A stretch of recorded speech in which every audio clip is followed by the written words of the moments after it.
Thank you very much for coming. Thank you for inviting me here.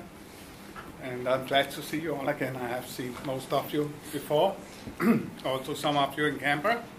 And I hope to see you all in Canberra at some point when we are doing some conferences, such things, here in the coming years, which will all be very exciting because they are about these things that we all are looking upon.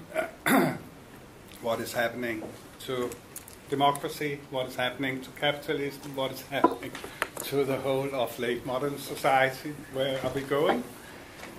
But today I shall talk about Michel Foucault.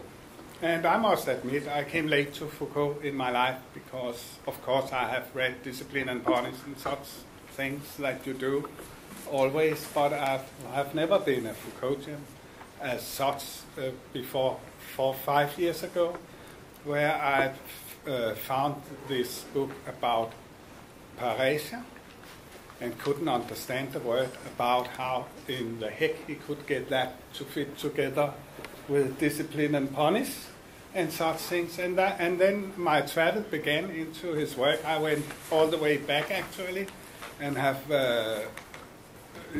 went through nearly all his text from the very young one with Madness and Civilization and so on. And I find it absolutely appalling because what I can see, and I hope you also will be able to see, after this at least, is a kind of political framework opening up in front of me that I was not aware of existed, which is really coherent actually, because it is about a very comprehensive problematization of modern representative democracy and the modern state. It's a very comprehensive attempt also at trying to reconfigure and recode the political and so on. I can't get through it all here, but I have chosen to do it in a little wide way today, and sorry if I lose you on the way then, but I think it's important to see it in its wholeness actually, because this is a very central discussion for my field, which is political theory. It's a very central discussion for my other field, which is governance, and he has something to contribute with that we don't know. What I will do is I will start with showing you a little bit some of the funny issues in him, and then I will talk about how he normally has been understood through a kind of tension between, on the one hand, hegemony, and on the other hand, anarchy. And then I will go on from there to begin to show you a little bit what I think his method is seen from a political point of view. And when I've been through that with the political method, then I will show you some of the key notions from his political attempt to bind the political together in a new way around Parrhesia and democracy, from the presupposition that where there is obedience, there cannot be democracy. And that's actually that sentence that triggered the whole what I have been doing, because it shows that you cannot have democracy in the Foucaultian sense with the state as we have it today, or with representative democracy as we have it today, because they are based on obedience. Well, we come to it. I think it's funny, really, because you have these different strands thinking in Foucault, and he is actually very much into it himself, right? I've done nothing else really but a history of power. No, it's not power, but the subject that's the general theme. Oh, my research is an attempt to reveal discursive practices, and you can see 3 blocks here, right? 3 people, 3 blocks fighting, combating each other, whether he is really the one thing or the other thing. There is a very, very big issue that I cannot solve for you today either, and even though I think I could do it, which is that he speaks very often of power as domination, and he did it very much in his early works and so on. But the closer you come to where he shifts to governmentality, the more he begins suddenly to have another one. So you can see suddenly domination is a particular case and not the general structure. And that is a big tension in Foucault, and I can come around it, but I cannot really fix it for him, because it is why he went blank, I think, at a time after biopower, where he really couldn't find his way how to proceed with these excursions into different governmentalities and so on. And I think it's very much due to this discipline and the structure of power, from madness and so on, is uncomfy Bedfellows with his new thing. What I think is this one. I found this one in Foucault Live, what I thought was amazing, because it fits very well into this notion or this idea I have often now today, where he's saying, I'm not merely a historian, I'm not a novelist. What I do is a kind of historical fiction. In a sense, I know very well what I say is not true.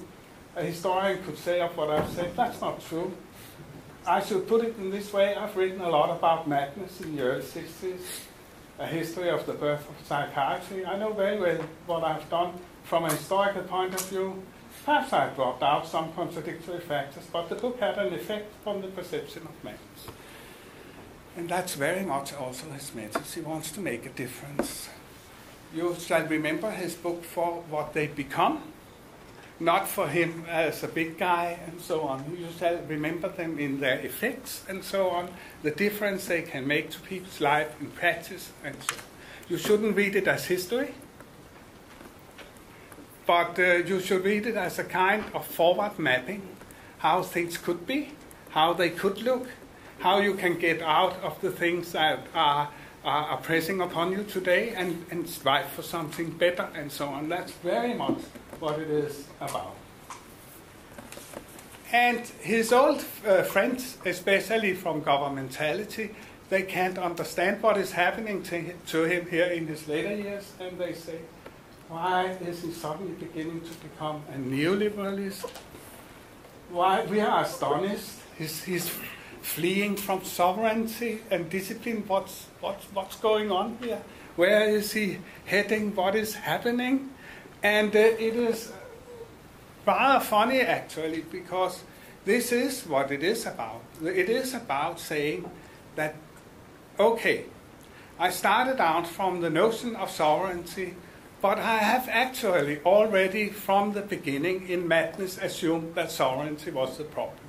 And that sovereignty was the problem in many different ways. It was the problem in the juridical way, because it couldn't see that actually that sovereignty is made by a decision right, so that right comes after the political decision. That's one thing. But they couldn't see either that this is actually the problem for democracy, that we take over this figure of the king and the way the king tried to govern his territory and get command over subjects within his territory, that we do it without thinking about it in democracy, so that we make democracy dependent on this king control over subjects, on this king control over his territory, and so on. So already there you have it. But if you go to governmentality, you can say that they look upon him within the notion of sovereignty and the extraordinary decision and the state of exception and so on, that Agamben fantastically has put out in his works and so on. And that's the one dimension where you are looking upon Foucault in radicals, in radical thinking. That's from this notion of the state of exception. And that's also where he has become an exemplar of discourse analysis and a lot of movements moving in that direction about showing how modernity is built upon this sovereign exception, soon of the distinction between nature and right and so on. But you also have another. Yeah, we can drop that one because we don't have. But you can see it. It's funny, you have it in the German constitution, actually, this state of exception. So we will do it another. The other thing you have in the radical Foucault readings is this notion, which is pointing much more towards anarchism. And here I use Rancière, because Rancière is also blaming Foucault for not being enough anarchist and so on, and saying that he is taking much too much part for the sovereign. And then my good friend Michel Dean is saying that Foucault is much too much flirting with anarchists and so on. And that's exactly the tension there is in the discussion of it.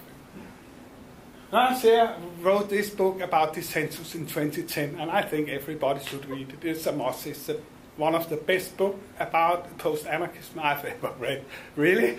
And what he's trying to show is exactly that that politics and democracy is not just about sovereignty, it's not just about politics from above, it's not just about an extraordinary decision, it's about the political community, it's about the ordinary, it's about the ordinary that suddenly makes an explosion in what is there and creates a transformation, makes a difference, makes an exception.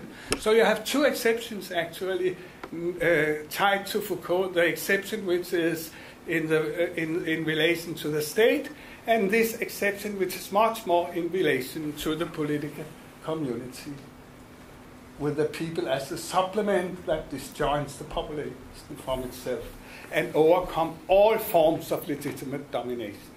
And you also see the central opposition that Foucault actually has been up against his whole life.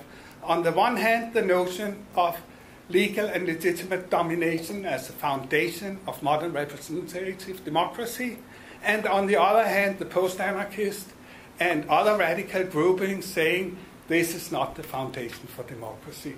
The foundation for democracy is the people. The foundation of democracy is demos. The foundation of democracy is common folks. The foundation is them, and so on. So it's rather funny that you have that. Then one thing more I found out when I come to discuss with myself what's actually his method for studying these political dimensions of reality. How does he study this relationship between authority and community, as I would call it? And then you can see again he is very much his own, because the way he looks upon it and the way he studies it historically is through a lens of problematization.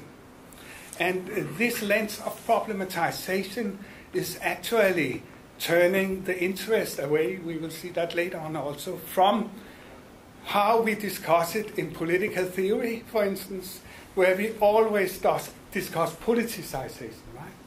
Depoliticization, repoliticization, and so on. And that's because what we are interested in political theory is to find out how people get into the political decision-making process, how they get free and equal access to it, how they get recognition in it, how interest and identities smash people's free and equal access to recognition in the processes. But it's not at all what is Foucault's central approach to studying the relation between authority and community. It's much more on the output side, you could say. It's much more about how is policy articulated? How is it performed? How is it done?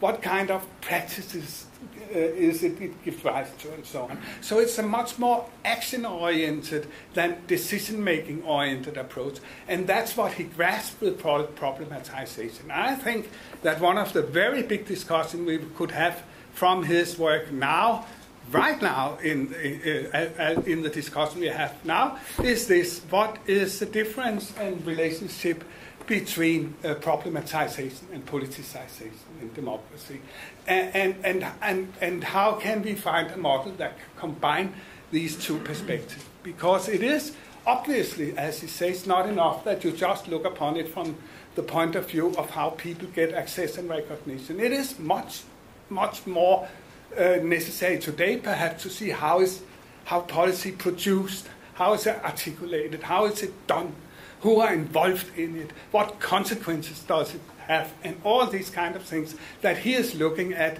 when he speaks about problematization. So this is exactly...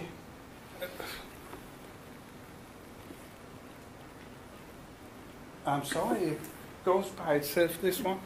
When I turn around, it goes by itself. We came to dissensus. Self-problematizing. Yeah.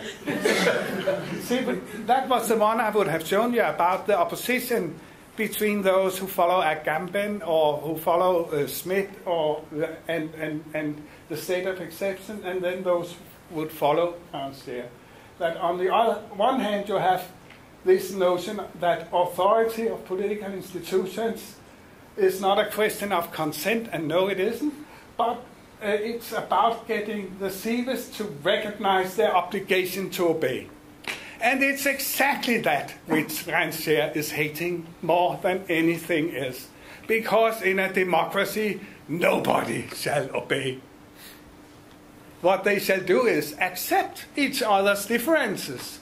Accept the difference they can make in relation to each other, but Christ's sake, never must they obey. And that's exactly what is in the post-anarchist critique of the state of exception. And again, look into this, because you cannot even exaggerate how important it is. What he's saying is you cannot study the political as a state, you cannot study the political as democracy, you cannot study the political as all the things we normally study as. You cannot begin there.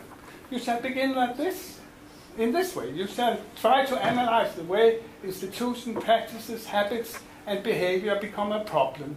And the history of thought is the analysis of the way an unproblematic field of experience or set of practices which were accepted without question becomes a problem.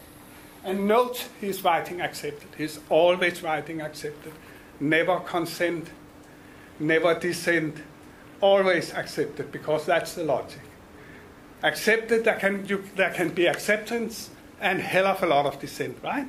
There can be acceptance and there can be consensus. But acceptance is the logic from where both dissents and consensus develop. And that's exactly what he means. And this is the one then that is in the old style logic of democracy, how people can get access and recognition. And this is actually how he studies problematization. How are policies to be articulated, if they are to be acceptable to the population, recognized as necessary for doing what has to be done to cope with all the risks and challenges that confront us. I won't go into it because it's big, right? But it's just to note that he is very much, from the first moment in madness, beginning to question three big oppositions in modern epistemology as theory. This about essentialism, relativism, this about structure-actor, and this about civil society state.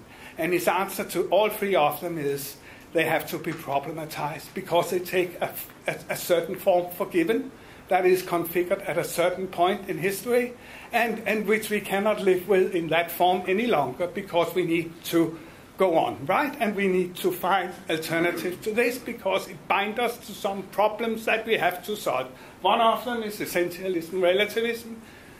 And then he says, okay, I go in a new direction. I go towards relationism. Everything is related to time. It's not the same as studying everything as related to time, as saying that they are relative to something and have the same value and all such things. Nothing to do with that. It's simply a statement of facts that everything is related to time, space, so on. That's where you begin from, right? But it has nothing to do with either essentialism and relativism. And then again, on the meta-theory level, we speak about all the time opposition between structure and actors. But why? What's the purpose of it? Because they are both dimensions of discursive practices, and discursive practices is actually our methodological unit, because discursive practices, they have structures, right? They are not structures, but they do have structures. So structures are in discursive practices, and certainly they are produced and reproduced by actors. So what's the problem? Why do we go on discussing that stupid distinction between actor and structure when we don't have to? And then the last one is, the worst of these things is that they hang together and they cannot see, and that's my postulation right now, he has from the start, they cannot see that it's the old king who has made this framework. And the old king has made this framework of these three levels in order to get us all to obey, right? And in order to get us all to behave in the right way within his territory, don't question his crown, don't question his richness, don't question anything. And we can see it most of all in the distinction between civil society and state, because even the most free civil society works within obedience in relation to state, right? So it can never come out of it, and when we begin to speak of global society, we are just messing it all up, because it is constituted from the beginning by the fact that it must obey to get its autonomy and solidarity. And then you cannot see that political freedom and power are necessary for each other and cannot exist without one another, and that there in political life cannot be one exercising power if there are not people having freedom to practice that freedom. So you cannot make this, and that's actually one of the big things that he can go out. You could call it a kind of post-foundationalism also. I don't know, but you could actually, because what he is looking at is this repeated stating of attention of foundation presupposed as self-evident, because that's inherent to the problematization logic. So you could discuss in that one. The last thing you have to look at when you note his method is that in addition to the problematization and the questioning of the three famous dichotomies in modern thinking, he always has three levels. He is analyzing on all the time: formal, strategic, tactical. Formal is, for instance, when he's writing about Parrhesia, which could look in a way like Rawls, the whale of ignorance and so on. And the strategic, when you study how madness is formed as a central strategy for the king in modern science. And tactical, how discipline develops all its different instruments and methods to discipline us and get us to obey and so on. So he has three levels also, and joined on. This is, of course, what it is not. It is not sovereign law that Foucault is talking about. Power already exists before it's regulated, delegated, or legally established. So in that way, he follows Agamben. It's not the state, and he even goes so far sometimes that he calls the state a myth, which is perhaps putting a little bit too far ahead, but he does go that far because it annoys him that we take the state for granted as the territory of the political. The state is just a particular institution. It's not nothing but a particular institution. It's very important, very significant, has had dramatic effects, still have dramatic effects, but it's still nothing but an institution. And not institutionalism either, because the problem is the same, that you have to analyze institutions from the standpoint of power relation rather than the other way around. And even if they are embodied and crystallized in an institution, the fundamental point of entrance of the authority, the political power relation, is to be found outside the institution. If you really want to investigate into authority relationship, then go out also and look how it looks in the family, go out and look how it is on the workplace, go out and look how it is in the kindergarten, go out and look where it is all the way around, not just inside the state or inside institutions. But it's not the state of exception, right? Because it is not something just about that. The political is not just something that gains relevance and significance in an exceptional state. The political is something which is always relevant, because without it there would be no society, no groups of human beings, nothing, because we all rely on it. So it's not the people either. No, the people is a very important dimension of the political, but it's certainly not identical with the political. It's a dimension of the political, which is the political community, but it's not identical with the political. What is it then? Then, yeah, he came to that a little later on, but it has been there actually in him. Yeah, the political is about governmentality, right? It is about, for instance, the governmentalization of the state. It's about how to govern oneself, to be governed, how to govern others, by whom the people will accept being governed, how to become the best possible governor. So, what is it then? It's governmentality as an ongoing process of structuration, ongoing process through which we articulate and perform authoritative policies for a group of people, for society, for the global, for whatever level we are discussing it of, and what is the kind of logic which goes on all the time and which cannot just be formulated as the extraordinary logic that Henrik Bang is talking about. It is this logic of acceptance. For a political for a political group of people to exist, for a society to exist, there must be acceptance and recognition of political power, acceptance and recognition of political authority. It's unquestionable. It has nothing to do with how much conflict there is in the society. They can be in deep strife with one another. Still, it's the acceptability logic you have to look at. And it's not conflict and consensus either, which is the very most important aspect to this kind of authorization, normalization processes that we are talking about. It is this minimal degree of cooperation in policy. There could simply not be authorization, normalization, if we did not cooperate minimally together. Where should the anarchists go if they didn't accept minimally that they lived in France or in Denmark or wherever they were living, right? And that they were in a political community with others in where they were living and so on and so forth. It's impossible. They cannot seal themselves off from this problem of authorization and normalization.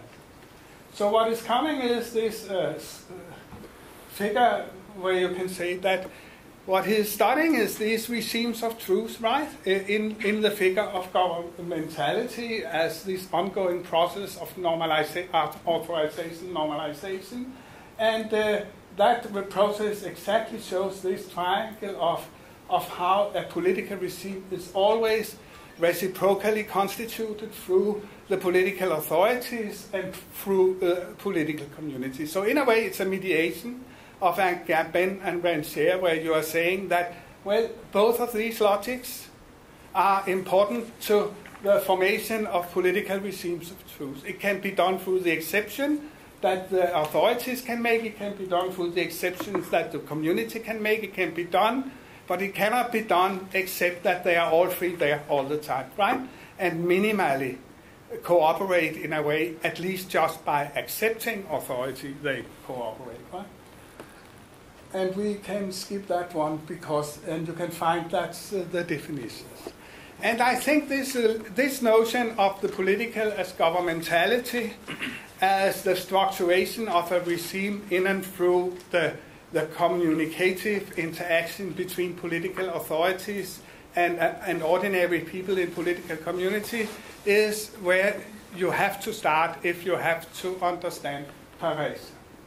Because that's exactly what he's saying. The problem that we have today in modernity is that we cannot establish what we should establish, namely a virtuous circle of power and freedom between political authorities and lay people in the political community.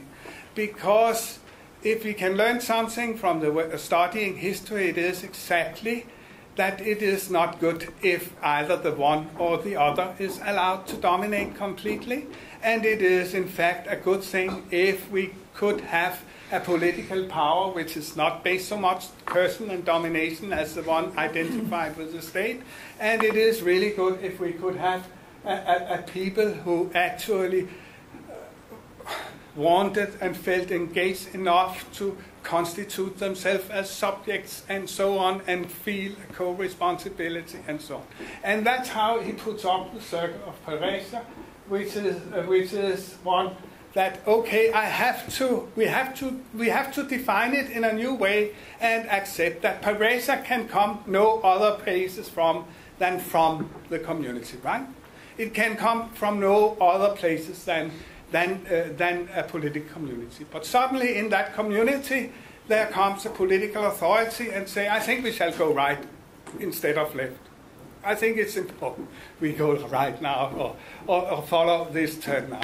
Or I think that, listen to me now, what I'm saying here is important. We have to do something about global warming, and so on, right? And then you have one who is standing up in the community and becoming an authority. And then what he is trying to tell you is that this authority should be formed in the image of Parrhesia, because then you can establish a circle of power and freedom which reinforce each other all the time between the Parrhesias to tell the truth and the democratic community, which is free to speech and speech in all directions, because that's what it's all about, because it's about their equal freedom and so on. And that's how he looks upon us. If the democratic institutions are unable to make room for truth-telling and get Parrhesia to function as it should, it's because these democratic institutions lack something. And that's his argument. Our institutions lack something. Why do we hate politics? Why do we hate politicians? Why do we hate all the things? Because we have this old, ancient figure of the king as our model for political power. And everybody is reproduced with that power in their neck, right? And it's disciplined into them from there that they come out of mothers, yes, and then it begins all up. And before we stop that, we cannot go on. We simply cannot go on before we stop that. And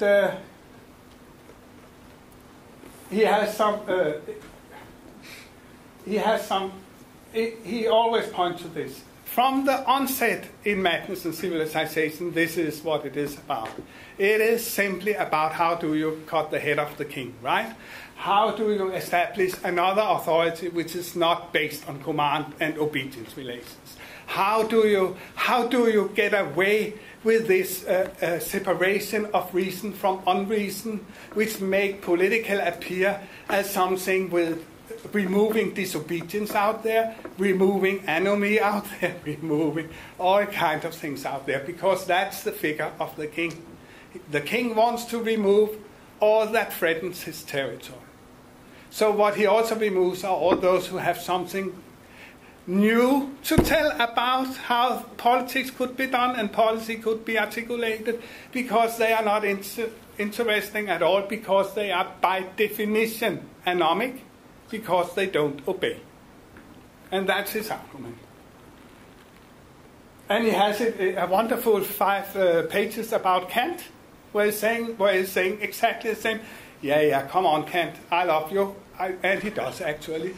You're wonderful, and so on. But who do you rely for your Enlightenment project on? Frederick the Great, right? That's the guy who shall realize your Enlightenment project. And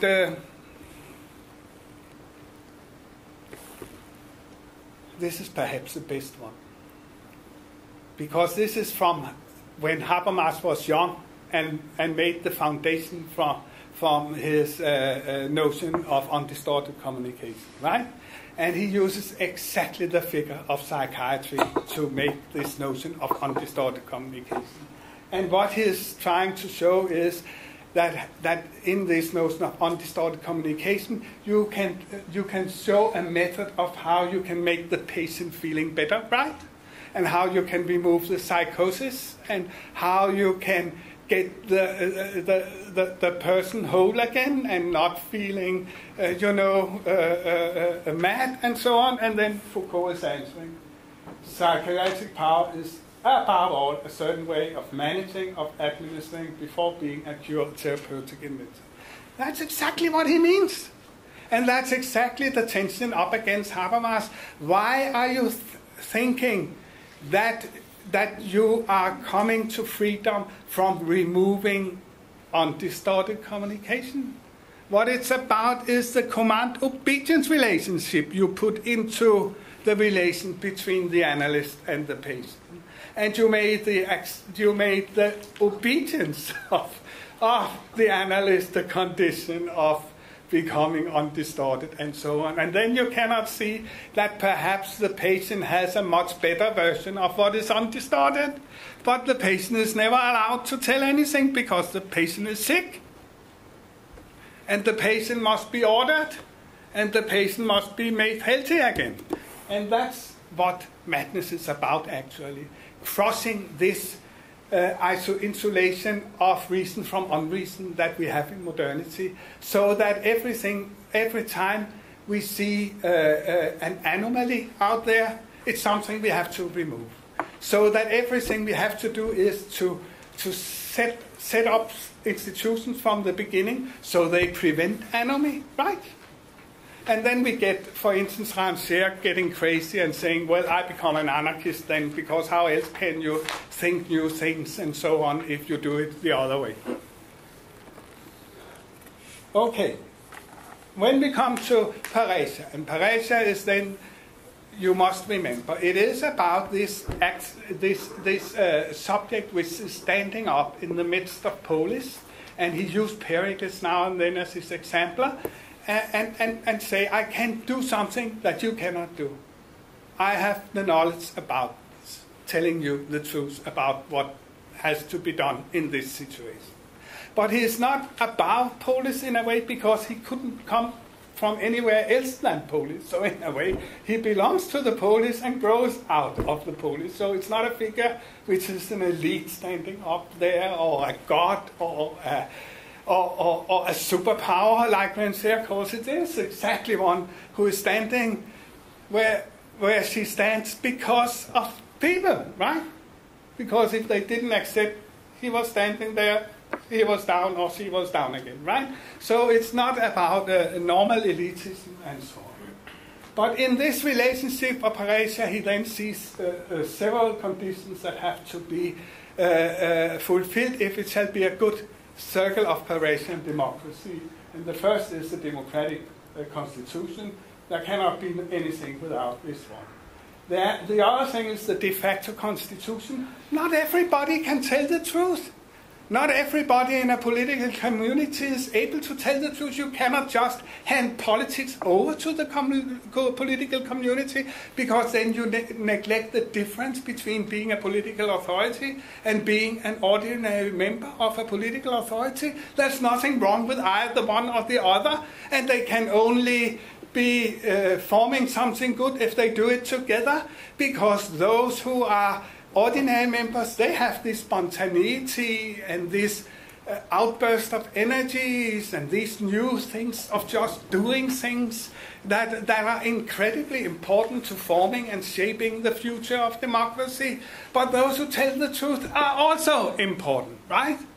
Because they can look through and say, no, we cannot simply tolerate these things any longer, because then we die, or whatever it is, right? So there's also the truth condition, right? And there's also the moral condition, because it's not easy to be such a guy, is it? You have to stand up in the middle of the public and say, and talk them right against what they think and believe and so on, problematize their innermost deep feelings and all kind of things, to say, this is rubbish. Cannot we die from global warming? Again, good example, I think. If we don't do something about it, and we have to do this and that and this and that, and that's the truth, and if you don't believe it, you don't believe it, but then don't blame me afterwards. And then what is important in this relationship also is that what he is signalizing is exactly, this must not be a relationship, if it should be in the good Parrhesia democracy, between a commanding person and obedient person. Because what is in this relationship is an ethical and moral relationship. It's directed towards telling you the truth and giving you the possibility to act on that truth. together with the other people in your polis, together with all those around you, to form your own way of doing this, right? I don't want to tell you what to do. I saw these from Mandela's website. It just struck me in a way that courage is not the absence of fear, it's inspiring others to move beyond it. To be free is not merely to cast off one's chains. It is to live in a way that respects and enhances the freedom of others. And if you want to make peace with your enemy, you have to work with your enemy, then he becomes your partner. I mean, he sat in jail for, how long? 23 years or something? He was battered completely. Everybody around him was battered completely. It requires a good deal of courage to go out among his old resistance movement and saying, we have to cooperate. There is no way other than to cooperate. Christ, man, it takes a bit of guts to tell the truth in that way. This is more Foucault. It's another thing. It has a little outskirt into cynicism, but it's very much what it also is about, this circling around Parrhesia. The cynic has the insolent courage to show himself as he is. He has the boldness to tell the truth, and in his criticism of rules, convention, customs, and habits, addressing himself offhandedly and aggressively to sovereigns and the powerful, he reverses the functions of political Parrhesia and dramatizes also the philosophical life. It's another version it's really another version than the one we think about today when we speak about cynic young people and anti-politics and so on. This is an enormous, important problematization of Foucault in relation to all the debates we have today. Try to problematize your own notion of depoliticization and anti-politics. Anti-politics could be Rancière. Perhaps he had something good to tell you. Perhaps he had some fine strategies and tactics to show you about how to make a difference and do things otherwise in representative democracy, instead of excluding all difference by this notion of command obedience, by this notion of separating what is reasonable from what is unreasonable, so that the unreasonable somehow becomes non-reason. Instead of the unreasonable could be truth, right? It could become the truth. At least in human affairs, very often it starts with unreason and new thinking, which is against the institutions, which is against the dominant way of looking upon it, which is, oh, it's unreason, it's rubbish, right? And suddenly it's not rubbish any longer. But you cannot have that possibility open if you have a relationship like Habermas's in his psychiatric situation, because then you exclude the possibility that something new can come from unreason, because you have separated unreason from reason.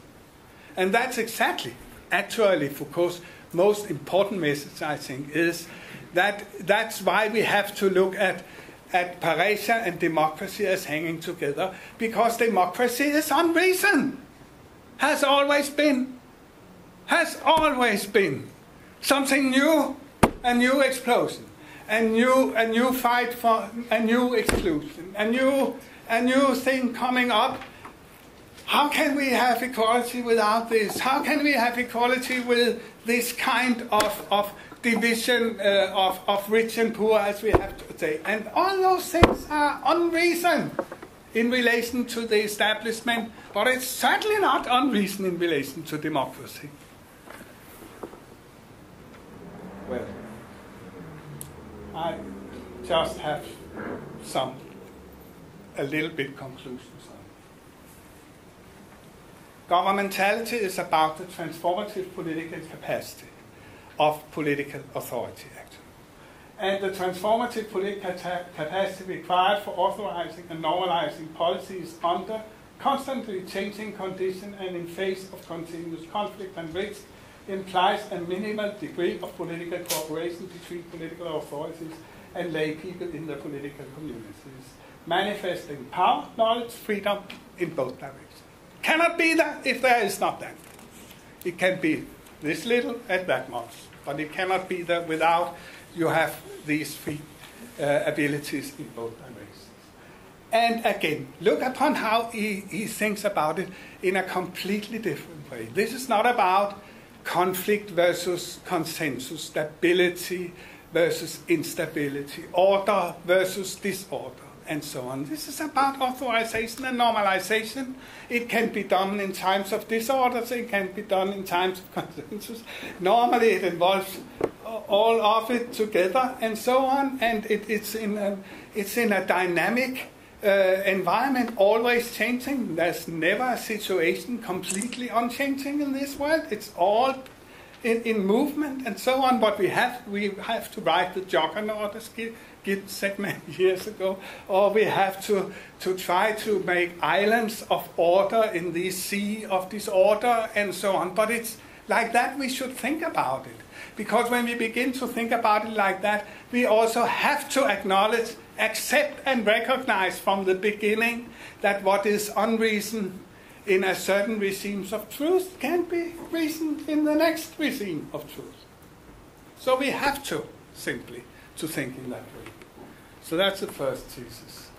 The second is that the identification of political authorization and normalization with exercise of centralized domination, command, disciplining, and policing precludes the possibility of self and co-governance inside the political. We can have all the autonomy we want on the marketplace. We can have all that solidarity we want in civil society, but it's always at the expense of our self and co-governance in the form of politics that we have today. Because it's required for us in order to gain our individual autonomy and social solidarity that we hand over our right and ability to govern ourselves to the political institutions. And that's how it is. Politicization and conflict resolution on the input side of political processes must be connected politically to problematization and the handling of existential risks on the output side. Otherwise, we get this thing that we have today. Either the old interest politics of elites or whatever crush everything what is said about global warming, for instance, everything that is done in order to improve the status of the biosphere and so on. And why is it that it is like that? It is because all our political institutions are biased towards the input side. They are biased towards conflict resolution of interest between identities. They are not at all directed fundamentally from the beginning towards problematization on the output side, which is exactly the problem. How do we establish a kind of two-way dimension between them? How do we decide when the one must stop and the other must begin, or when the other must stop and the other must begin? I mean, it's an incredibly big problem. We don't even discuss it because we take for granted from the beginning that politics is about how people with different interests and identities acquire free and equal access to and recognition in the political decision-making processes.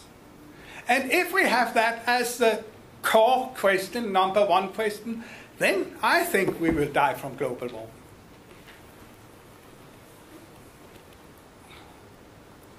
Fourth thesis. A great challenge for late modernity is how to create a new role for politicians. Christ, man, I mean, I've never been so conscious about it since after I've come to Australia, because in my own country we still don't talk about politicians as you do here. But here, I mean, how can you ever create something good out of people who talk to each other like they do? How to create a new role for politicians as truth-telling Parrhesias to address people in complete frankness, using the language of reason and truth to persuade them. The Parrhesias opens the situations and make possible effects which are precisely not known. See, he does not produce a codified effect. See, he opens up an unspecified risk. And that's exactly what it's about. It's also about giving self and co-governance back to the political community, get them to take the risk which is tied to that, get them to get into and cooperate in knowledge of that. And this one came as well. And that's actually what it's all about. Thank you. Thank you very much.